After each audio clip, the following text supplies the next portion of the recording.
Is the final presentation of today, and it's by Sanghamitra Basu.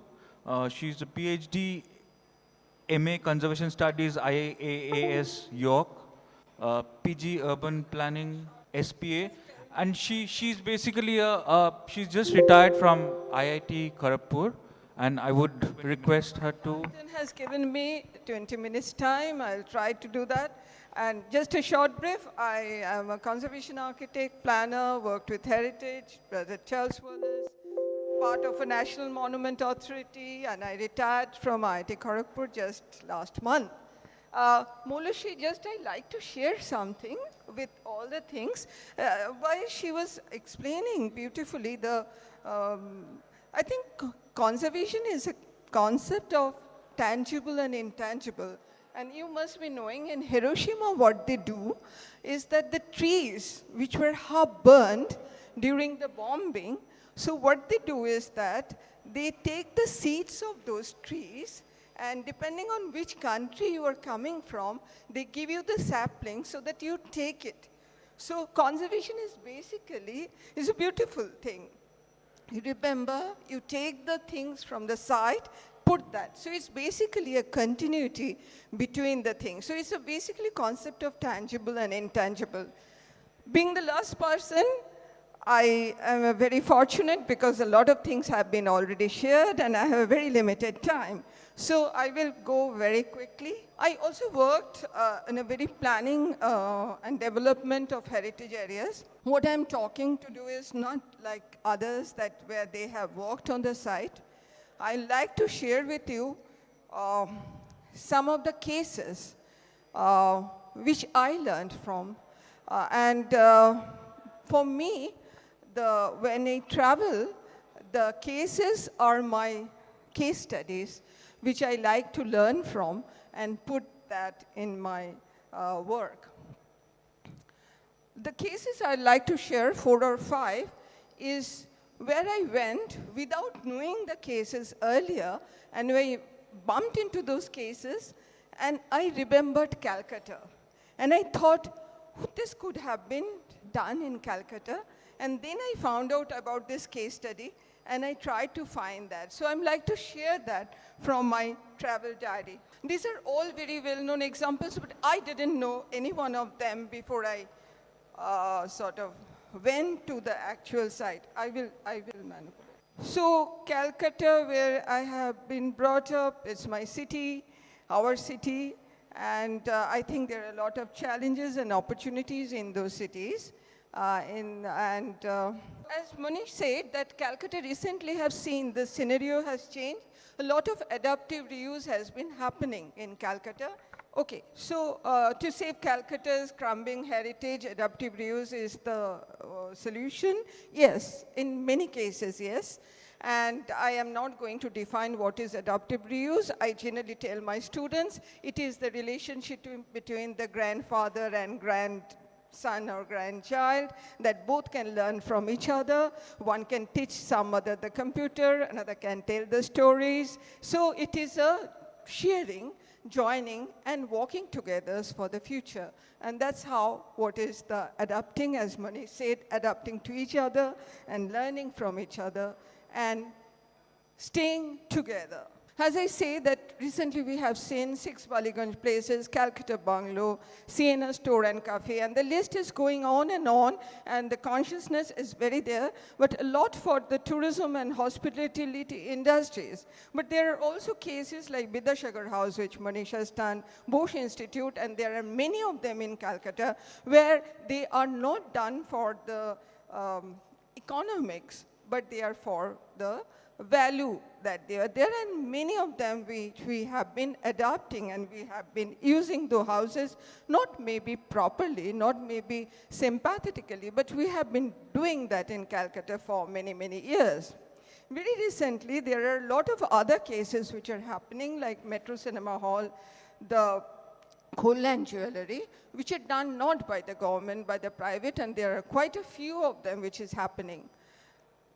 It is very fortunate, it is something to feel very happy about, but when you really look into the projects, quite a few of them, like Metro. Metro has been revived. It's a very good thing. It hasn't been demolished. But just behind Metro, a multi-storied shopping mall has come up because to balance the economics, and what it has done, it has saved Metro, but it has changed the skyline of that area if you go there. The Kullan also it has happened because of the heritage economics, a multi-storied has come up to balance. So the heritage economics and how to balance is a very important part when we are talking. So when you are talking about adapting or adaptive reuse, we cannot only talk about one building, we have to talk about an entire area. And that brings into the question of policy. Just a brief of Calcutta, we all know that it is a Chalis Nala, it was Ganges, it's an industrial heritage, and it was the Fort William very quickly, and the Ganges, which is still there. And what has happened to Chalis Nala, we know, though in recent times there are a lot of awareness is happening from different organization and government, but we have lost it. And also we have still the Dalhousie Square, though the skyline has changed and is changing because of the lack of policy for the heritage area. It's not only a question of individual building, it has to be seen at the area level. We have industrial heritage, the Howrah, the warehouses, majority has gone. Mint is still lying there. I'll talk about the Mint and Howrah Bridge. And as Manish said, is the Bengal Renaissance, and which is Calcutta, cosmopolitan Bengal Renaissance, and the different Bashubati, Jorashakur, so many of them are there. And the Art Deco Hindustan Road, which are all going, majority of them, for the developers and will. And still we have Park Street. It's again almost gone, but still the facade is there. We have Dorjipara almost intact, but still it is on the, because we don't have a policy and action for what has happened to the heritage areas. I know she is working, so it's the public awareness. Anuradha is working a lot for the courtiers and other. We have Durga Puja, and we have mimicry, where old house has become a pandal where in the ruins. So we sort of have a nostalgic, we have a way of treating with heritage. So it is, and we also have Maidan, the green area, and the skyline is already gone, and then it is it's almost an arrogance of that how high-rise can come up there. To me, it's an arrogance which is dwarfing everything all around. Just take a few examples. I am sure quite a few of them are known to you. When I came across them, each one of them reminded me of Calcutta, and that's why I'm sharing with you. Each one, I'll take 4 or 5. This is San Francisco, the ferry terminal. There is a beautiful story because when the Golden Gate Bridge came, the ferry terminal was in disuse. It doesn't have much use. It was lying vacant, and there was a overbridge, not an overbridge, a flyover came back, and the people wanted to demolish it because it's an earthquake-prone zone. And when it was demolished, then the entire area of ferry terminal was lying, became a criminal's den and other. Then who decided that something will happen? Not the government. It is the architects community, the planners community, who said that this is an opportunity, it's not a liability. Let's take the ferry terminal, make it a gateway of San Francisco, use this as an opportunity to make something out of this. And then the ferry terminal was done. But what will be the use of ferry terminal? Because the ferry is no longer in use.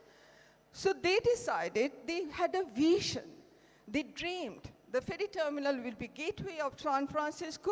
It will be a shopping complex, but not a chain stores. It will be a very exclusive. There will be a farmer's market, and there also will be convention centers. So every Thursday there is a farmer's market. What is the economics of that? because just the adapting ferry terminal to the new use has changed the economics of entire area. It has become the crucial point of San Francisco.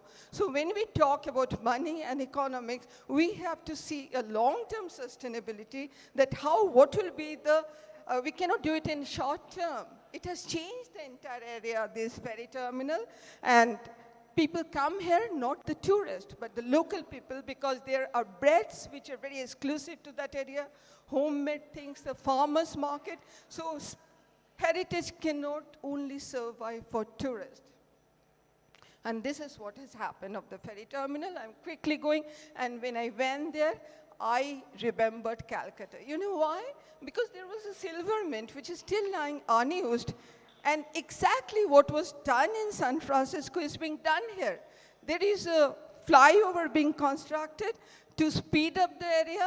There was a proposal for adapting reuse that was abandoned because that flyover is going to divide that area into two parts. So it was abandoned. It was a beautiful concept, private-public promotion, where that hotels and the clubs and a museum would have come. So we haven't learned. Byward Market in Ottawa, on a Facebook, I saw the picture, and it reminded me of Newmarket. Somehow there was a lot of similarity on the entire area, and next time I went to Ottawa, and I walked and tried to find out what is there and what they have done there. And the problem of money and economics is not only in India, it's everywhere. So Byward Market was supposed to be demolished. And who protested and who saved that? Not the government, it's the people, the traders community. They worked together, and the residents, and they said that it has to be saved. And what made it? Just not by saying. So you see the new market today, the conditions and other things, which was the Hawks Market, and people, there is a parking area, but it is almost unwalkable. I'm not reading it, but what happened is that there was an action plan, there was a policy, there was an act, and it was a combination of people, the government, the Traders Association, the policy act, and the guidelines, which made possible that the Byward Market is now a nucleus of a very thriving area. Yes, the high-rises are coming up, but that in certain area is still something people look forward to go there.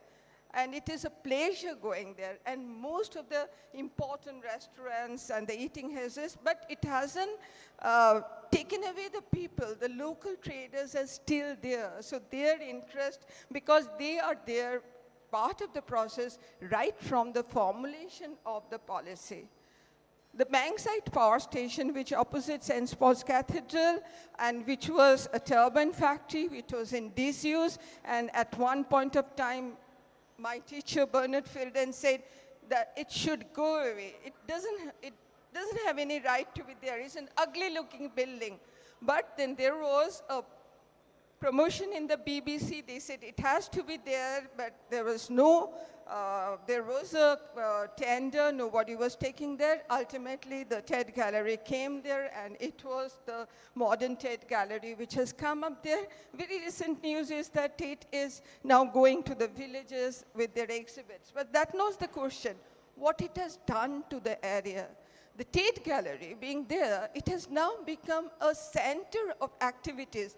What is happening within the Tate is not important. What is happening around the Tate is important. You go there, people are sitting there. So this is what happens when you adapt a building. You cannot measure that just in terms of money, and it cannot be done in one building. It has to be done in the area-wise policy and others. So this is the turbine factory, which has changed. It's a beautiful area. Children come there, people graze around, and it has become a catalyst for the entire area and changed the economics of the entire area. It has taken time, but it has been possible. Recently, I have been to Dublin, And then again, it reminded me there is a river and other thing. The Temple Bar Dublin is very important. And then when I was moving around with a conservation planner, they said it was owned by the Transport Department of Dublin. And it was such a center of the town, city, that at one point of time, they decided to demolish it to make it a transport terminal. Who protested? Not the city authority, but the people. The people themselves came and protested that it shouldn't be done. So when it comes from that level, but of course, then the policy came, the action came, and who did that is actually the place marketing, and it also become a culture-led regeneration. And what has happened there, it's not only tourists, not only the hotels, not only the restaurants, people from the, not only the very high group, but the very middle income group, social housing are there to make sure that it becomes a place to live in. And also what is also very important is the Irish Film Museum is there, which is not in one building. It has taken several buildings and it is functioning. And the ambience and the magic of that place is something which is there. And it has now become a temple bar. Again, I'm saying it's not only for tourists, it is for the students, it is for the residents and there. And it has gone through a long way because there is a company which was done under the Act, Temple Bar Renewal and Development Act. The Temple Bar Properties, a dedicated agency, and Temple Bar Renewal, because the economics have to be there. And they worked under a policy of the government to make what has happened to the Temple Bar. And the entire area is the entire area. That part of Dublin is really made a magic, and which is not possible just by adapting one or two buildings. It has to be done by stakeholders, everybody together, the people, the companies, and the government. So this is the Viking thing, so a boat, the creativity is there in terms of installation. You walk on the street, you suddenly find a metal plaque where some of the remnants of the Vikings are there, and the entire area is thriving with a lot of activities. And this is the Film Institute, and it reminded me of our Darjipara. It reminded me so many areas, the Kumatuli and other, where the possibility is there. And for all the people combined. And then the last one, I think I'm almost at the end of 15 minutes.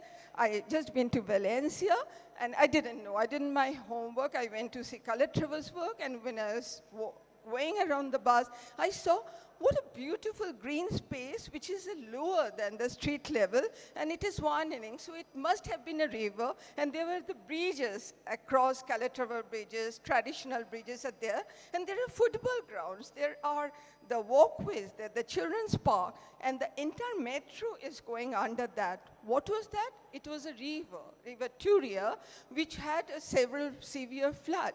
So at one point of time, the government decided, as usual with all the governments, to make it a road.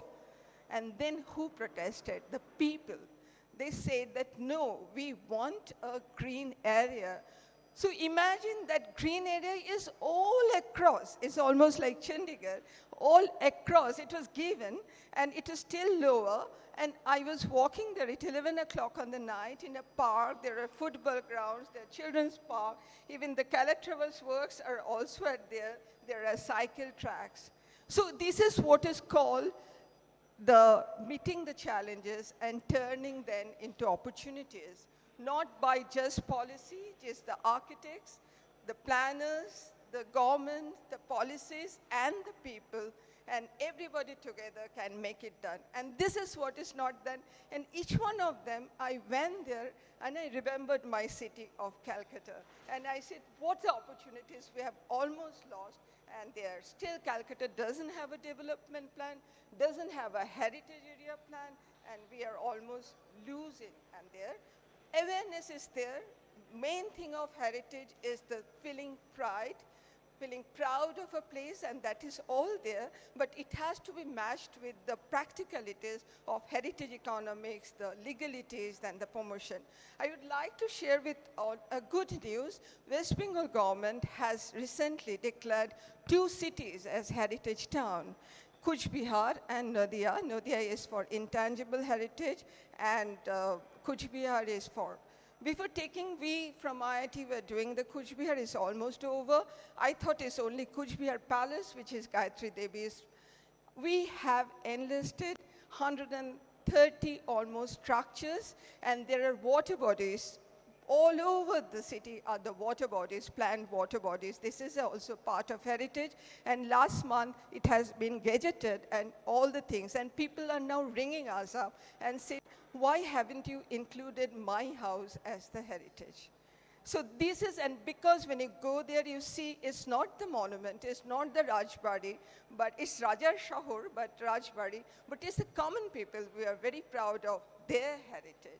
And that is what is important. That is the combination of tangible and intangible into the heritage. So let's act together.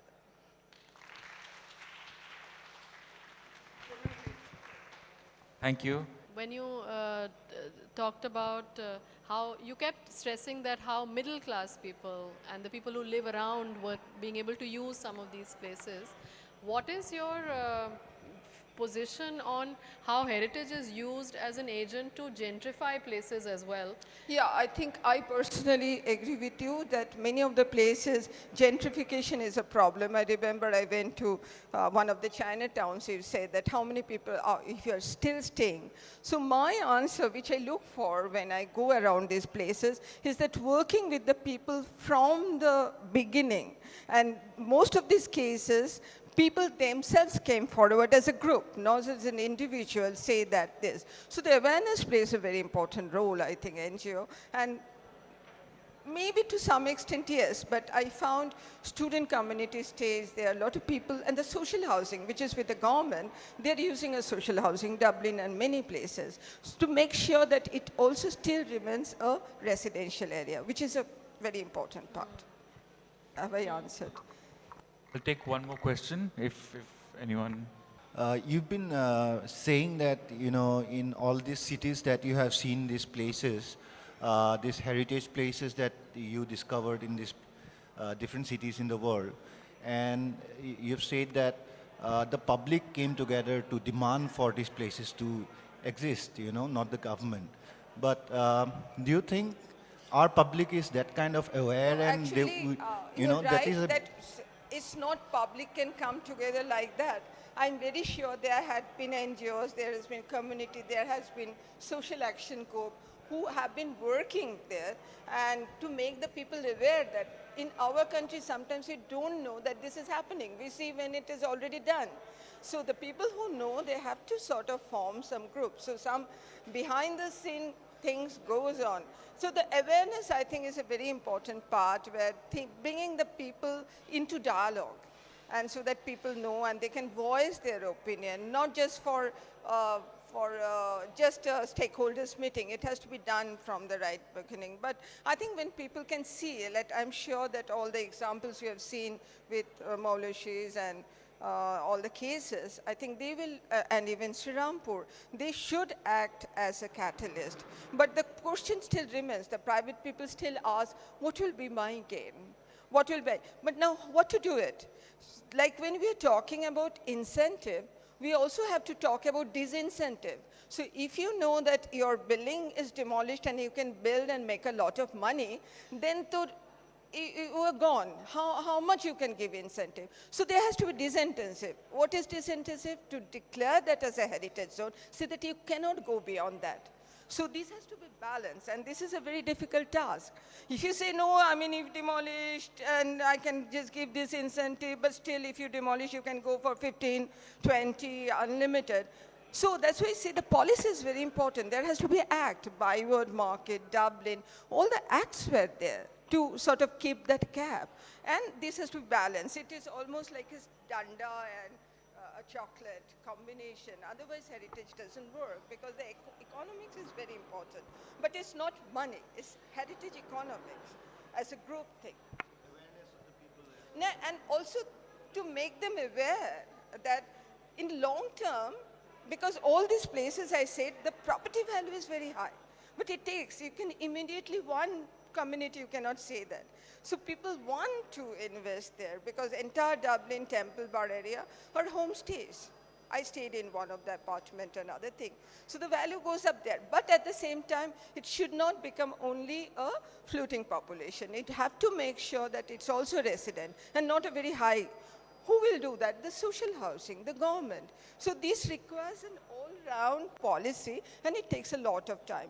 Dublin, it happened because Dublin was the next to Glasgow, was the city of culture that competition goes on. So they had a pride that they have to catch up after Glasgow. They have to compete with Glasgow. So that intangible concept of the pride has to be there. That has to come. Otherwise, when all of us are also take care of our own interests, so it's a self-interest.